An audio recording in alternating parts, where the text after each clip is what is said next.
I'm back. In my mom's basement, that is. I'm in between moves right now. Gabbie Hanna's music broke me. I'm so proud of this community. Welcome back to YouTuber Music, the worst named show on YouTube. Seriously, if you guys can think of a better name, please let me know. Today's topic is one I've been dreading since episode 1, but I figured I may as well get her out of the way as soon as possible. Gabbie Hanna is a former Vine star and vlogger comedian, I guess. Gotta be honest, this is the first YouTuber in this series that I've never really watched, but even if I wanted to, I can't. She's deleted a lot of but by looking at various archive channels, she did storytime vlogs, challenge videos. It's all very 2017 coded, if you know what I mean. But more than her vines, her storytime vlogs, and her books, yes, she has 2 books, Gabbie Hanna is known for being insufferable. There are many compilations, videos, clips, whatever, of her being mean and abusive, or just her losing her damn mind. I would play a clip here, but honestly, they are all so hard to watch, I do not want to put any of you through that. And big surprise, she's been in several YouTube dramas. The big one that I remember was when she was accused of joke theft. Which, fun fact, I actually made a joke about this way back in my 2018 YouTube Rewind video. Please don't watch this video, by the way. It is ass. She also had a full-on public manic episode in August of 2022. I'm not saying that to be funny, I'm just saying that to establish that this is a very difficult person to talk about. But putting all that aside, over the years, she's really pushed for a music career. She joined a label, she's done a lot of live shows. She even did one of those verified videos on Genius. We'll get back to that video, don't worry. So it's very clear that she's very passionate about her music. And I think that's great. Regardless of what I think about her music, I'm really happy that she's found a passion that excites her. So, what do I think of her music? I'm way too fucking happy. Cut my tongue or bury me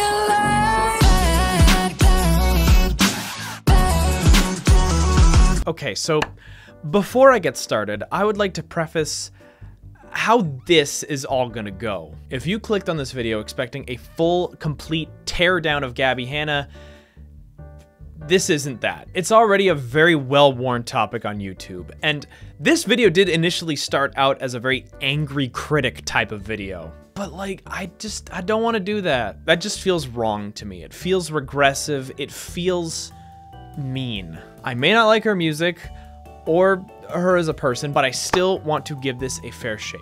Let's start at the beginning. In the Beninging,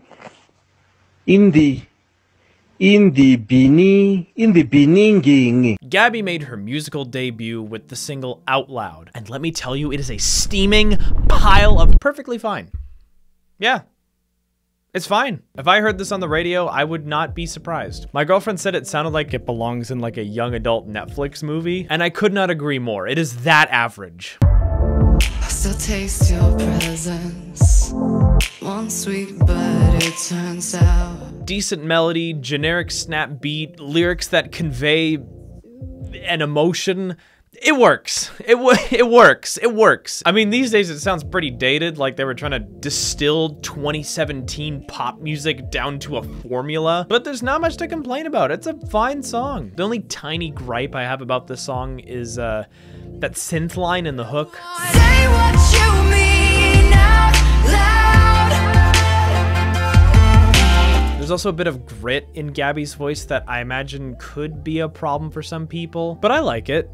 At least here. But yeah, this song, it works well enough. I wouldn't listen to this in my own time, but I mean, I get why it's her most popular song. I can imagine every sad indie girl doing this at an open mic. Satellite, her next single, has some real nice girl vibes coming off it. This song also gets the award for the most unearned key change in history. I'm a satellite.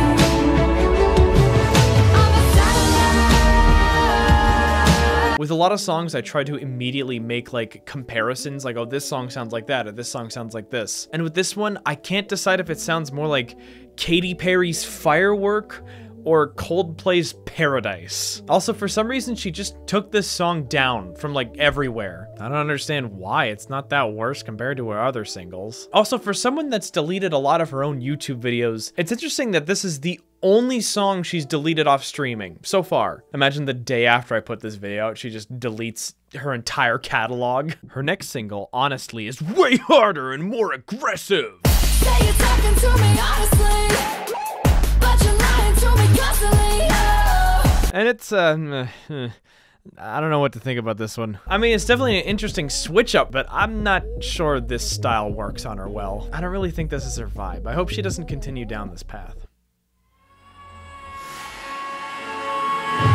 Okay, it's time for the big one. Monster. Baby, I'm the monster. Yes, the one that was memed on and criticized to hell. And it's also just kinda okay. I mean, it's honestly better than I expected considering its reputation. But once again, it's just another heaping helping of average. Please, sir, could I have some more? That was the stupidest thing I've done for a video. It's not a bad thing. It's not a good thing. It's thing. It is thing. The way she hits that high note though, something feels really off about it. One after another.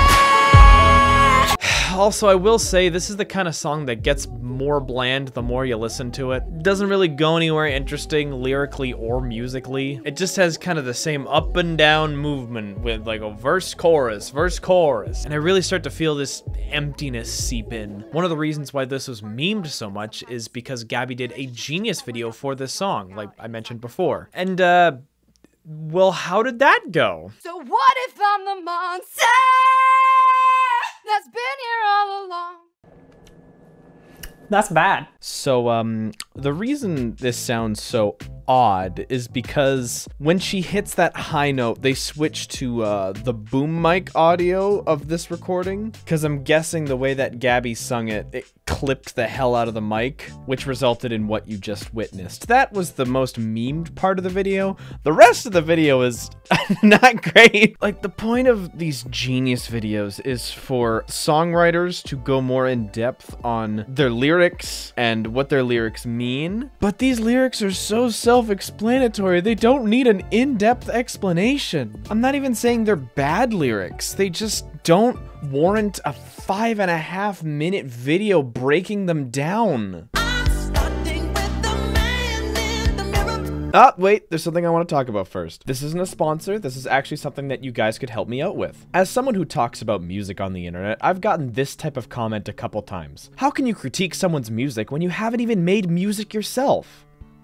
First of all, I've already made an album, but if you're not into the comedy stuff, then I have something for you. For the past 2 years, I've been working on an honest-to-God folk album called Nobody Town. The songs are about my experience growing up in Canada and have a blend of influences ranging from Bon Iver to the Beatles, and of course, my beloved Ben Folds. The album is almost done, I just need help funding the mixing and mastering process. I've set up a GoFundMe and the link is in the description, where you can also hear snippets of each song. If you can't donate but you still want to help, please be sure to share it if you want. It would really mean a lot if y'all helped in any way.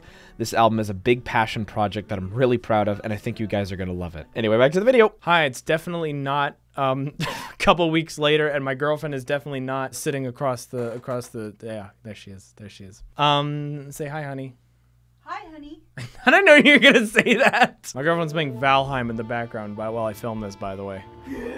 After some lead-off singles, she released her first EP in 2019, Two-Way Mirror. Or it's in all caps, so I guess it would be Two-Way Mirror! And believe it or not, it's not too bad. It's not amazing, but it's her best effort so far. The lyrics on Broken Girls are pretty good. It's about a creepy fucking dude who preys on mentally damaged women just to feel better about himself. As dark and messed up as that is, that's a really interesting topic to write a song about. And the chorus in particular is really biting. You like broken girls because they make you feel put together. That being said, the delivery is incredibly jarring, with her putting too many syllables and too short of a line. Your tight lips never like your secrets, slip your repressed memories on impressing me. And as you can probably tell, the production is ass too. Like, that piano sounds worse than the default GarageBand piano.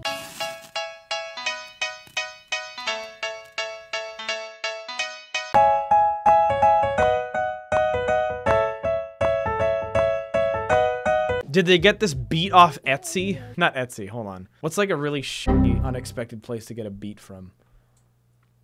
Temu? Temu!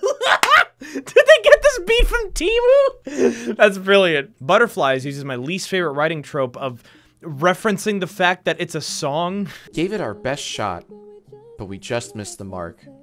Sad to say, our love is gone. I could spend all day just picking you apart, but instead, I'll write a song. This trope makes my blood boil. It's just really corny, annoying, and just lazy songwriting. The rest of the song is fine. It just took me a bit to understand the meaning of butterflies breaking your heart. And by a bit, I mean my script editor literally had to inform me what it meant. I get what she's going for. I've just heard a billion songs like this done way better. And there's some songs on here that are just straight up derivative. Pillowcase is a really bad example of this. Awful pitch shifted vocals, this very minimal bassy kind of beat. And Gabbie has this very hushed vocal performance. The musical palette here is like a mix of Taylor Swift Reputation and Billie Eilish knockoff. Drip on my pillowcase. Drip on my pillowcase. But again, she displays some really good writing on the song. I don't want to come to your party, but I want the invitation. I don't need to hear you say you're sorry, but I need the validation. I really like the feel of being lonely, but I'm desperate for attention. Trust me when I tell you not to touch me, but I'm craving your affection. It sucks that the lyrics are pretty good when the music is just so derivative. On my first listen of this song, I couldn't even process the lyrics. I had to like read them outside the context of the song. Also, this doesn't have any bearing on the music, but like those like background beeps kind of sound like the sound effect from Among Us that plays when you complete a task. But I want the invitation. The best song on here by a fucking landslide is Medicate. It's more low-key than the other songs. It's got a nice descending chord progression that I like. That melody is beautiful, and Gabbie's voice is really nice, particularly because of how restrained it is. She's not trying to push for anything that she can't do. Her emotion comes through beautifully. Glad to hear it. Just one question, if you can bear it. The piano sounds really nice and a lot more natural than the one on Broken Girls. And the beat gives it just the right amount of energy. It's not overbearing. Unfortunately, the lyrics themselves could be better. I think what sells it for me partially is, again, Gabbie's performance. It's really nice. That smooths over the not so great lyrics, but even still, like, it's a blemish. They're not actively ruining the song, but it's kind of hard to tune them out. But yeah, overall, this is Gabbie's best song. Or at least my favorite. I might get some flack from this, but this sounds like a pre-After Hours weekend song. Elsewhere on this project is Perfect Day, True Story, which sounds like a movie trailer. And Goodbye For Now is, again, very Taylor Swift Reputation. It's painfully obvious what her influences were in this EP. I'm sorry, okay, everyone has influences, but they're so obvious on here. Also, side note, there's an interlude between every single song on here, and they're all pointless. I kind of think they did this just to make it seem like there's more tracks on the EP. There's technically 13 tracks on here, but it's really just 6. I don't know. They don't add anything. Some of them are literally just 2 seconds long of someone saying like, I didn't want to do this. That's kind of the perfect metaphor for Gabbie. She thinks she's doing more than she actually is. The only thing that is gained because of these interludes is that the last track blends into the first track seamlessly, which I do like. And the transition between She Wrote It About You into Broken Girls is pretty cool. But none of the other interludes do that. They don't lead into any other songs, they're just there. But okay, putting aside all that, I didn't hate this project. It was okay. In its best moments, it has decent songwriting and production. In its worst, it has subpar writing and some of the worst trends in pop music of the late 2010s. And for the record, this is Gabbie's most successful project. How successful? It actually charted at 126 on the Billboard 200. I know, honey, I know. Which might make it the most popular YouTube music project thing ever. That is insane to me. That is insane that like a YouTuber got on the Billboard, like the YouTuber getting on the Billboard charts alone is weird. The fact that it's Gabbie fucking Hanna getting on the Billboard charts. I don't have anything to add to that. That's just weird. It's weird, right? It's weird, right, honey? Alongside the inexplicable popularity of this EP, the reactions to it ranged from pleasantly surprised to absolute atrocity. Music critic Spectrum Pulse gave it a 7 out of 10, and Gabbie herself even left this very lovely comment underneath it. My album will definitely have some more of those growling emo sounds along with musical theater, pop, rock, and rap. Oh no. Oh no, no, no, no, no. No, no, no, no, no, no, no. No. No. Overall, this project is a little derivative, but for a debut EP, it shows potential. Her next EP, Bad Karma, released in 2020, does not follow up on this potential. This project is like the midway point between Two-Way Mirror and what would come next. Because we have similar production as before, but with more lyrics about how toxic she is. Like the verses on Dandelion. When I was a little girl, my mama said to me, "What's your favorite flower, darling? I'll get you the seed." I said, "Dandelion, dandelion. That one's so pretty." She said, "Child, that one's not a flower. That one's just a weed." You dumbass kid, that's a weed! She goes on to kind of compare herself to a dandelion, and look, I do get what she means by this, but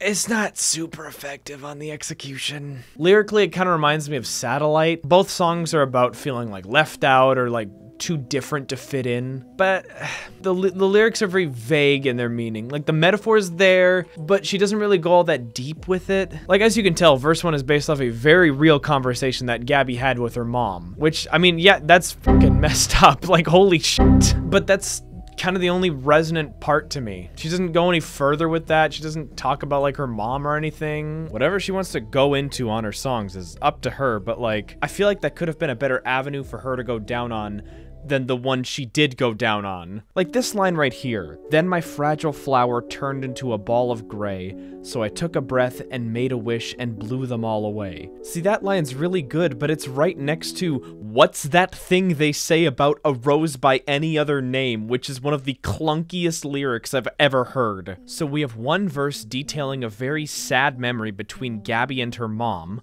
and a half-assed second verse that makes vague allegories to dandelions. The two verses feel like they're from completely different songs. And the beat sounds like Maroon 5's Animals.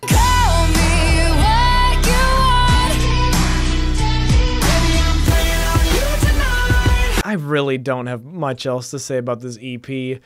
There are other songs, I guess. This might be an even worse insult than the Maroon 5 one. My girlfriend said Glass House sounds like it's from Suicide Squad. I can't disagree with that. It's a very apt description. I can see right through you from my glass house. Your glass house. The hook on the title track is so annoying. Paying for my past mistakes. Your bad karma. Bad. The verses on Happy actually sound like this very cool, like, lo-fi guitar ballad, and then the chorus becomes the worst AJR song you could imagine. Happy. I'm way too fucking happy. I get that was the point, it's like a fun little juxtaposition thing, but man, Gabbie really fumbled the bag. So, okay, she's had some low points so far, but nothing really life-ruining. My life, that is, not Gabbie's life. It's all been very average to below-average pop, and she's delving more into the topic of I'm toxic without actually getting any better at writing it. Hopefully she's able to improve her craft, learn from what didn't work, focus on what does work. Do you see where I'm going with this? She's a killer queen, got bad agility. Hey, just a heads up, this section briefly delves into some serious topics towards the end, so viewer discretion advised. So after Bad Karma, but before her debut album, she released a couple singles here and there, which were actually all supposed to be a part of another album, but we'll get to that. We have a lot to unpack in this episode. I feel like a historian looking over like, just like a post-disaster. Like I'm examining Pompeii or something. Like, what happened here? What is this? But yeah, she released a bunch of singles, starting with I'm such a mess, you don't even know the half of it.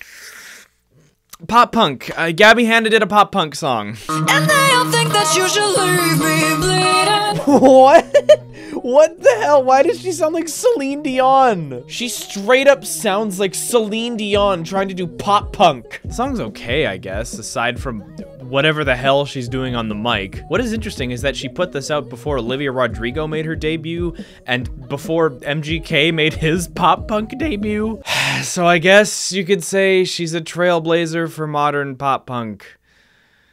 Yay. Although I'd call her more of an MGK than an Olivia. The only other interesting, like, fun fact I have to share about this song is that it was originally written for Trisha Paytas, whose music career will have to be the subject for another episode because yikes. But yeah, she turned it down because there was drama between the two of them.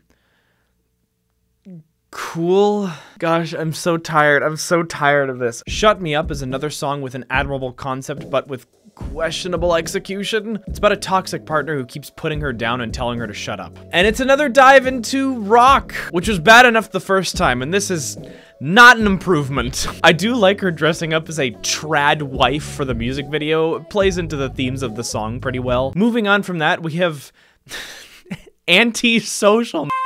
That title is so on the fucking nose. Sell their soul for this, play my part, but what's my role in this? Oh no, she's rapping. No.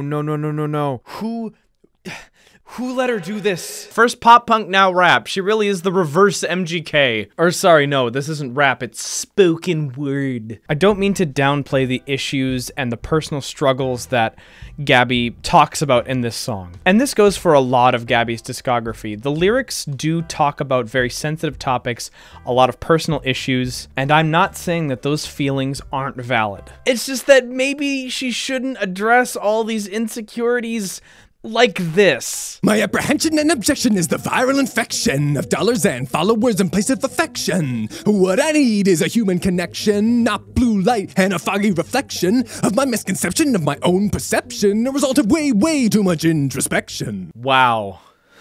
Bars. Actually, this is kind of like Eminem. Not like good Eminem. It's like Eminem now. If he wrote a We Live in a Society song. I mean, he's probably done that. He's probably done that. I'm just gonna move on. So to add to this list of left turns, we have what might be her most controversial song yet. Yes, more controversial than Monster. A cover of Alanis Morissette's You Oughta Know. Which if you don't know, you oughta know that the original absolutely rips. It's a bitter, ice-cold Canadian classic. It was a slap in the face, how quickly I was replaced, and I am thinking of me with you. We have a rule in Canada. If there's like a big celebrity that came from Canada, we have to respect them, unless they're Drake. But yeah, this is a fantastic song. It's also a very hard song to cover. You have to have the range to do it, and also the ability to go very quiet to loud and not sound like shit. I can imagine Hayley Williams doing this song pretty well. So take a guess, if Gabbie Hanna, a YouTuber, does this song justice. An older version of me, is she perverted like me? Would she go down on you in a theater? No.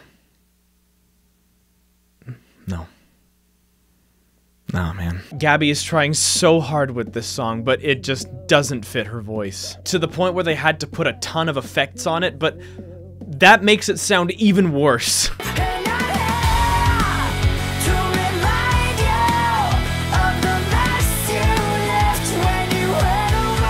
It's most grating in the chorus, and the production and mixing are just so awful. I know most people watching this channel won't care about production and mixing, but like, that snare is just so comically loud. I want you to know that I'm happy for you. Why did she do this? Why did she do this? Did no one in Gabbie's circle say to her, hey, maybe turn the snare down a little bit? Maybe don't push your voice further than it can go? There's no shame in transposing the song down a few if it's too high for you. Or was everyone just like, yes, Gabbie, you do you. You do this thing that you're doing. It is good. I can imagine Gabbie really looks up to someone like Alanis and wants to write songs like her and sing like her, but it's really telling when she's trying to cover one of her songs and her voice just doesn't fit. She fit more on songs like Out Loud and Medicate because she was singing more low-key and the production matched that. She cannot pull off being a 90s rocker chick as much as she wants to. The original had so much bite. It was a bitter breakup song that was carried by Alanis's voice. And you can hear Gabbie trying to do the same thing, but it's just not working. How did we go from Out Loud and Satellite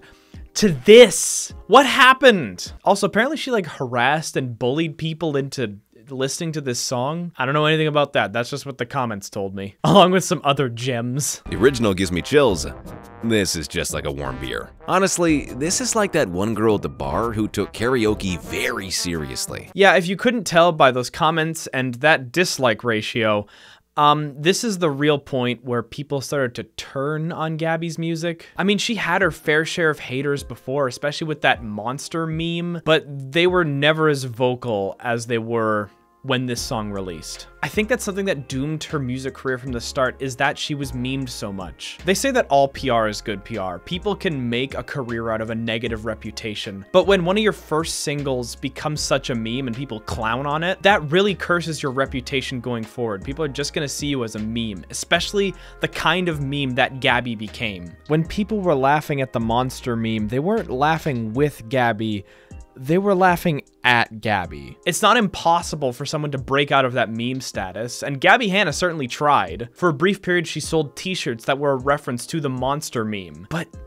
it wasn't enough. It really wasn't enough, because even though she leaned into it, it does seem like she was very cynical about it. Also, if you take a look at the shirts she was selling, yikes. Like, I know we have low standards for YouTuber merch, but this is ugly. The only people that I can think of that kind of worked their way out of meme status and into actual credible artists are Doja Cat and Joji. I mean, Doja Cat is kind of a genius for working her way out of Macau. But like I said, her only like half leaning into the meme wasn't enough. And that monster meme kind of cast a shadow over her music career. Like I said, there was some halfway decent stuff on Two Way Mirror, but no one talks about it because of Monster. And also her kind of being not a great person. But again, we're not talking about that. Monster really ruined her credibility as a singer and songwriter. Her reputation, if you will, was ruined. And this cover just adds another nail into the coffin. It's quite bad, and Gabbie is still working outside of her strengths. But if we really want to talk about something that would ruin your credibility, we need to talk about what came next.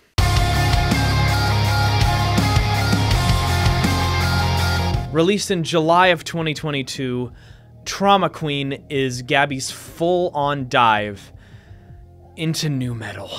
Look, I said I wasn't gonna get mean in this video, but I can't pretend I like this. This is one of the worst things I've ever heard. I know that's a big statement to make, but yikes. This is just bad on every level. Watch me burn, but soon you'll get your turn. This is all the problems with You Oughta Know dialed up to 11. Throughout this whole album, Gabbie is pushing her voice so hard, it is genuinely disturbing to listen to. Before this album, Gabbie really did have a nice voice. But here it sounds like she went out and screamed for an hour before recording all her vocals. Rewired sounds like a horrible marriage between Nickelback and Evanescence. You can walk on water, I can bring the fire. This is even more muddy than Rex Viper. Also, what's with the random Green Day reference in the first line?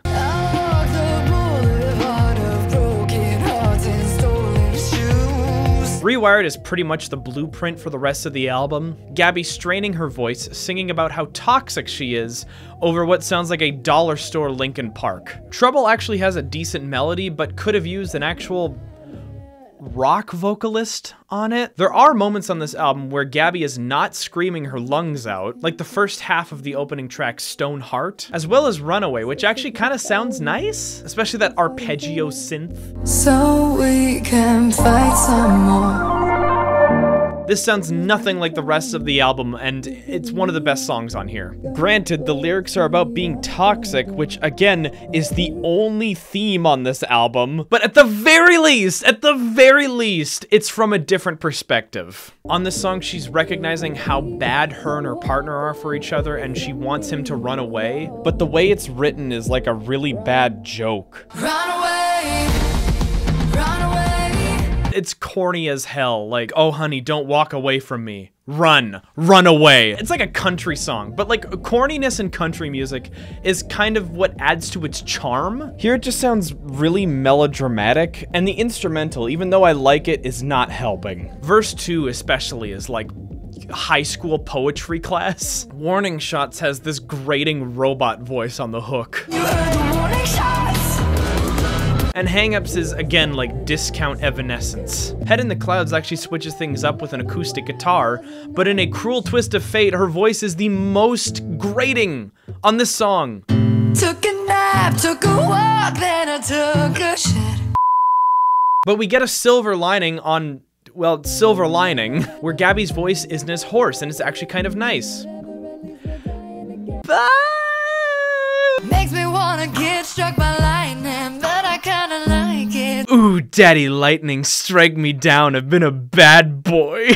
I will say, When I Die is a vision into a world where this album could have worked. It has the best hook on the album, and Gabbie's voice works. When I die, remember me like this, cross my heart and hope to die. I'm only bones and flesh. It's not hoarse or anything. She's singing in her range.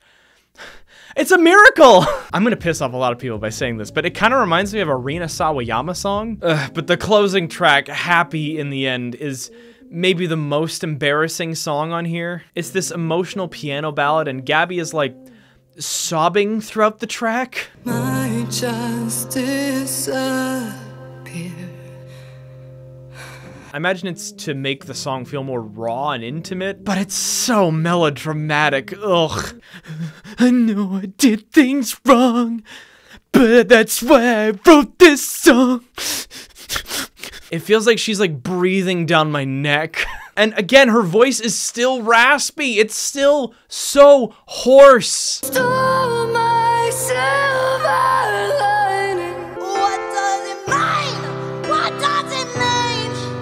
Ah! Look, like on previous, there are okay songs on here, but overall it was just so much more exhausting and uncomfortable to sit through. It is borderline unlistenable. This is what I do for you people. I listen to this album for your enjoyment. It feels like the frustration of not being taken seriously because of Monster reaching its peak here. After listening to it with my lovely girlfriend, side note, shout out to her for enduring this album with me, we both felt so tired and drained. I basically took the rest of the day off because I felt so miserable. Gabbie Hanna broke me. Her music broke me. Gabbie's descent into madness was not funny to watch. It was a chore. It was like watching a man slowly die in front of you and there's nothing you can do about it. And there's one more album after this. I thought I would be happy in the end, but Gabbie released another album while I was working on this video! Released literally 5 months after Trauma Queen, This Time Next Year came out on December 23rd, 2022. I know, you're probably thinking like, wait, it took you that long? It's a long story, okay? Apparently this album was supposed to come out in 2018, but from what I can tell, just was stuck in development hell. She teased it over and over again, but it just kept getting pushed back by the label. That's why she was putting out so many singles. They were all supposed to be on this album, apparently. Hell, Honestly was supposed to be on this album. That's how delayed it was. Eventually, she just put out the album with no build-up. Side note, at this point in her career, she has left her label. I think it was sometime before Trauma Queen. I don't know what happened with that, just thought you should know. The best thing I can say about this project is that it's not nu metal. Hey, here's a question. Why are all the swear words censored on this album?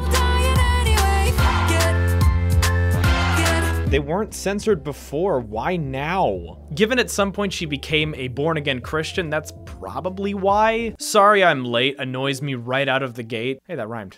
The song's basically like, oh, I'm toxic, but who cares? I'm gonna die, and everyone's gonna die, so it doesn't matter. It's like, geez, where do I even start with that? Imagine an apology video saying like, I'm sorry that I did all those horrible things, but we're all gonna die, so it doesn't matter. It's like, no, your choices have consequences. Shouldn't the idea of, you know, you're gonna die one day affect your choices? Because, you know, you only get one chance. Do something good with that. Don't make this.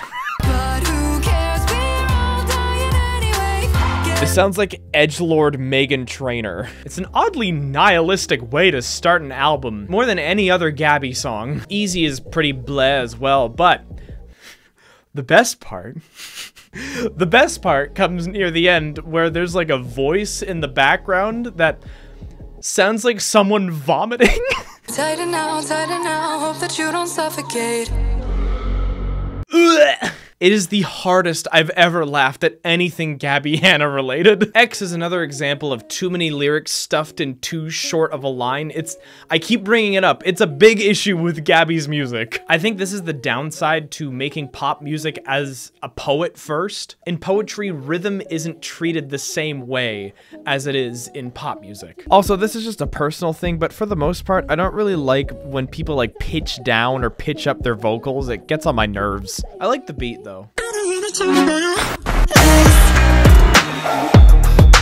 Haircut has an interesting concept about how men and women deal with breakups differently. But again, the lyrics crammed into melodies thing, it's a really big problem for Gabbie. Also, this weird kind of theatrical production is just not for me. We all try to change ourselves so we don't recognize ourselves. I'm not a theater kid anymore, okay? I Don't Know is similar to Happy in the End with its uncomfortably raw vocals. I don't know what it is that I see in you. Open Your Eyes could have been a good acoustic ballad, but someone made the baffling decision to add auto-tune to Gabbie's vocals. See the light shine in the night and she can see.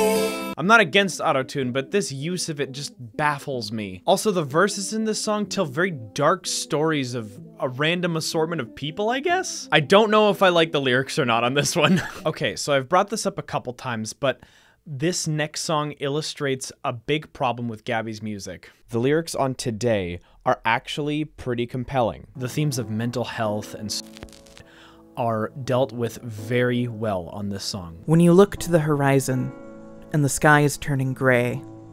Hey, when the future isn't certain and your heart begins to stray. When you ask too many questions and your hope has gone away. If you can't promise me tomorrow, please, just try your best today. Those aren't bad lyrics. This is what Gabbie's lyrics are like when they're at their peak. She could have totally missed the mark on this and written hollow platitudes about how life is beautiful and all that bullshit. But instead, Gabbie's words are very heartfelt and very poetic. It's just a shame that the song sounds like this. When you look to the horizon and the sky is turning gray. When the future is uncertain and your heart begins to stray. This is what I'm saying. This is the eternal frustration with Gabbie's music. Listen, I'll say it. This sounds like Imagine Dragons. It straight up has a millennial whoop chorus. Tomorrow, please just try your best today. So while this album wasn't as difficult to sit through like Trauma Queen, and she's ditched the nu metal sounds for now, it's still not great. It's an okay poetry book soundtrack by uninspired production. It says a lot when the most I enjoyed this album was when there was unintentional hilarity. What? Whoa, where am I? What the f is this? Physics is fun! After the non-event that was the release of This Time Next Year and her manic episode, Gabbie disappeared from the internet. It was complete radio silence from Gabbie Hanna. She spoke later about why she disappeared, and it was mainly because of all this hate and vitriol in her life. And the drama as well. Of course, the YouTube drama. I mean, she was kind of responsible for a lot of the drama in her life, but that's besides the point. She just wanted to stop giving people access to every little thing in her life. So once she had no more contractual obligations, she was off the map for a long, long time, until 8 months ago. In February of this year, she dropped the aptly titled Where Did I Go? And it's fine. I mean, it sounds like advertisement music, but it sounds better than Trauma Queen. Where did I go? I got lost in a cloud of smoke. Lyrics are a lot more uplifting, and I mean, I guess that's cool. And this little Bible verse that I saw at the beginning is what tipped me off to the fact that Gabbie Hanna is a born-again Christian now. Good for her, I guess. I mean, it's a weird verse to put at the beginning of this song. Life is beautiful. God is always watching. She also released a cover of Radiohead's Creep. Look, I'm not really the best person to talk about this cover. I don't like the original.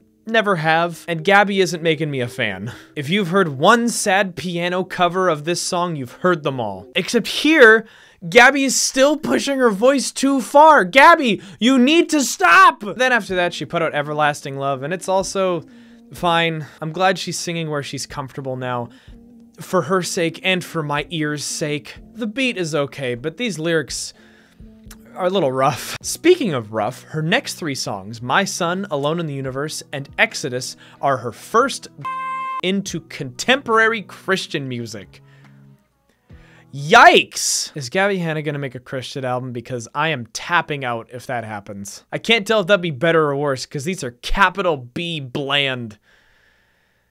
At least I'm done, though. It's over! So, Gabbie Hanna's music is a mixed bag. She has good ideas, good lyrics, but more often than not, it is the execution that is quite lacking. At her worst, the production is either derivative, grating, or even just boring. And oftentimes, especially on her last 2 albums, her voice is at odds with her incredibly demanding vision. She keeps jumping wildly between genres fast enough to give me whiplash. And you might be asking, well, Red Fox switches it up on every album and you love them. Well, the difference is Red Fox actually sounds like they know what they're doing. They show a clear passion and understanding to these different genres that they're adopting. And with Gabbie, it just feels directionless. It just feels like there wasn't anybody in the creative process that said no to her. That could change, but for right now, that's just the way it is. Although again, given her turn to Christian music, I don't know. Oftentimes, her music sounded like it was a cry for help, and it was genuinely harrowing to listen to. I'm actually glad that she took a year off. I hope it helped in some way. Although when she made her big "Why I Left Social Media for a Whole Year" video, it's very clear that she's trying to fill the social media hole with Jesus. Also, she spends the first 5 minutes of that video promoting her new song, new merch, new Patreon, new everything. It's like, hi, I'm back on social media. Please give me money. I don't want this to turn into a review of her, though. Like I said at the beginning, I didn't want to go into that. But with someone like Gabbie Hanna, it's kind of inevitable. I don't hate Gabbie, but from what I've seen and heard, she's a very hard person to like. I really struggled listening to a lot of this, and for me to fully love her music, there needs to be better production and a clear focus. I'm open to that happening at some point, but for right now, I'm putting her in the D tier. I didn't write an ending to the video. Play the barf sound again.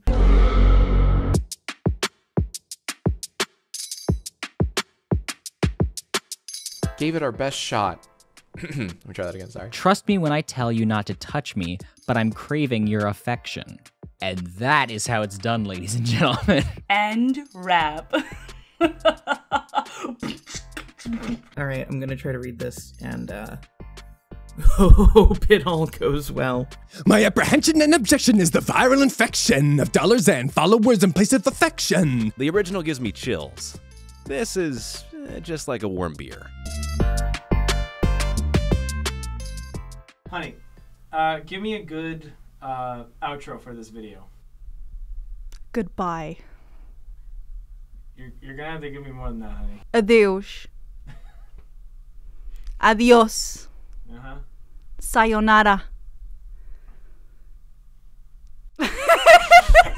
What do you have to say about Gabbie Hanna's music, honey? You listen to most of it with me.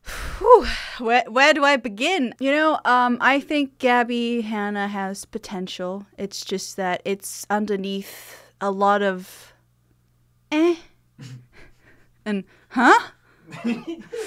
Ew. She said it better than I could, folks.